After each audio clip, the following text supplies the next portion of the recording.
Yes breaking చూస్తున్నాం. Hyderabad Vijayawada national highway పై భారీగా traffic ఏర్పడింది. చిట్యాల మండలం గూండ్రాపల్లి వద్ద టైర్ పేలి కారు బోల్తా పడింది.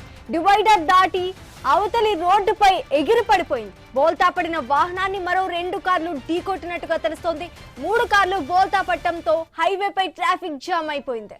ప్రమాదంలో 8 మందికి తీవ్ర గాయాలయ్యాయి. క్షతగాత్రులను చౌటుప్పల్ ప్రభుత్వ ఆసుపత్రికి తరలించారు.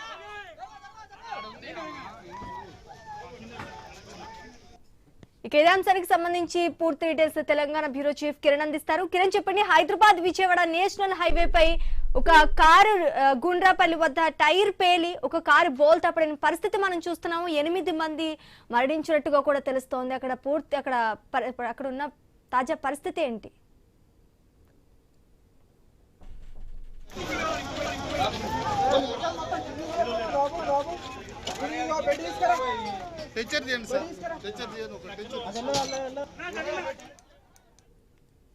హైదరాబాద్ విజయవాడ నేషనల్ హైవే పై భారీగా ట్రాఫిక్ ఏర్పడింది. చిట్యాల మండలం గూండ్రాపల్లి వద్ద టైర్ పేలి కారు బోల్తా పడింది. డివైడర్ దాటి అవతలి రోడ్డుపై ఎగిరిపడింది. బోల్తా పడిన వాహనాన్ని మరో 2 కార్లు ఢీకొన్నాయి.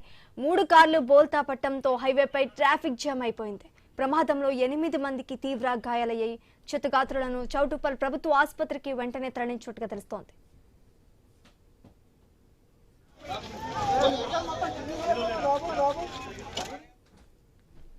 ఇదే అంశానికి సంబంధించి పూర్తి డీటెయిల్స్ మా తెలంగాణ బ్యూరో చీఫ్ కిరణ్ అందిస్తారు. కిరణ్ చెప్పండి, హైదరాబాద్ విజయవాడ నేషనల్ హైవే పై భారీగా ట్రాఫిక్ ఏర్పడి అదేవిధంగా గూండ్రాపల్లి వద్ద టైర్ పేలి కారు బోల్తా పడితే అక్కడ 8 మందికి తీవ్ర గాయాలైన పరిస్థితి కూడా మనం స్క్రీన్ పైన చూస్తున్నాం. ఏ విధంగా ఏ పరిస్థితుల్లో హాస్పిటల్కి తరలిస్తున్నారనేది కూడా మనం క్లియర్ గా చూస్తున్నాం. అక్కడ తాజా పరిస్థితి ఏంటి ఇప్పుడు?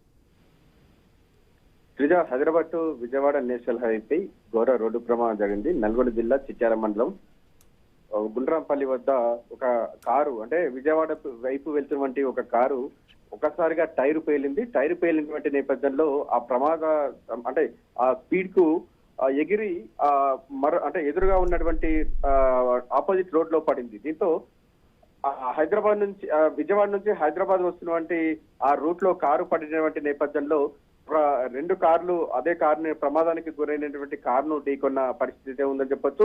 ఒక కారు ఢీకొన్న తర్వాత ఆ కారును వెనకాల మరో కారు ఢీకొట్టింది. అంటే ఒక్కసారిగా కారు ఎగిరి ఆ గాల్లోకి ఎగిరి ఆ ఆపోజిట్ రోడ్ లో పడడం, అటుగా వెళ్తున్నటువంటి వాహనాలకు సంబంధించి బ్రేక్ కంట్రోల్ కాని నేపథ్యంలో ఆ 2 కార్లు కూడా ప్రమాదానికి గురైనటువంటి ఆ కార్లను ఢీకొన్నటువంటి నేపథ్యంలో 3 కార్లకు సంబంధించి దాదాపు 8 మంది ప్రయాణికులకు తీవ్ర గాయాలయ్యాయి. గాయాలైనటువంటి వారిని ఉటావుటిన ఇప్పటికే ఆ క్షతగాత్రులను ఆసుపత్రికి అంటే చికిత్స నిమిత్తం ఆసుపత్రికి తరలించారు. ఒకసారిగా ఆ రోడ్డుపై కూడా 3 వాహనాలు రోడ్డుకు అడ్డంగా పడ్డటువంటి నేపథ్యంలో భారీగా ట్రాఫిక్ జామ్ అయితే ఏర్పడింది. ఆ రోడ్డుకు అడ్డంగా ఉన్నటువంటి వాహనాలని ఇప్పుడిప్పుడే తొలగించేటువంటి ప్రయత్నాలు అయితే చేస్తా ఉన్నారు. ప్రస్తుతం అయితే ఇటు గుండ్రాంపల్లి వద్ద ఇరువైపులా కూడా దాదాపు 5 కిలోమీటర్ల వేర ట్రాఫిక్ జామ్ అయినట్టు కూడా తెలుస్తా ఉంది. ఇటు సహజంగా ఒక వెహికల్ అంటే ఇటు విజయవాడ నుంచి హైదరాబాద్ నుంచి విజయవాడ వెళ్తున్న ఒక వెహికల్ ఓవర్ స్పీడ్ తో ఉండడం, అదేవిధంగా కారు టైర్ పేలినటువంటి నేపథ్యంలో ఎదురు ఆపోజిట్ రోడ్ లో పడింది. దీంతో ఒక పెద్ద ప్రమాదం కూడా తప్పిందని కూడా చెప్పొచ్చు. ఎందుకంటే ఒక్కసారిగా వాహనం రోడ్డుపై పడ్డటువంటి నేపథ్యంలో అటుగా వెళ్తున్నటువంటి వాహనదారులు సడన్ బ్రేక్ వేసినటువంటి నేపథ్యంలో కొంత ప్రమాదం అయితే తప్పినట్టు కూడా తెలుస్తా ఉంది. ప్రస్తుతం అయితే 3 కార్లకు సంబంధించి 8 మంది ప్రయాణికులు క్షతగాత్రులుగా మిగిలారు. వారిని చికిత్స నిమిత్తం అయితే ఆసుపత్రికి తరలించారు. రోడ్డుకు అడ్డంగా ఉన్నటువంటి వాహనాలను తొలగించే ప్రయత్నం చేస్తున్న నేపథ్యంలో ట్రాఫిక్ జామ్ అయింది. ట్రాఫిక్ ను క్లియర్ చేసేందుకు చౌటుప్పల్ పోలీసులు రంగంలోకి ఇటు చిట్యాల పోలీసులు రంగంలో దిగారు. Sreeja, thanks for the update Kiran.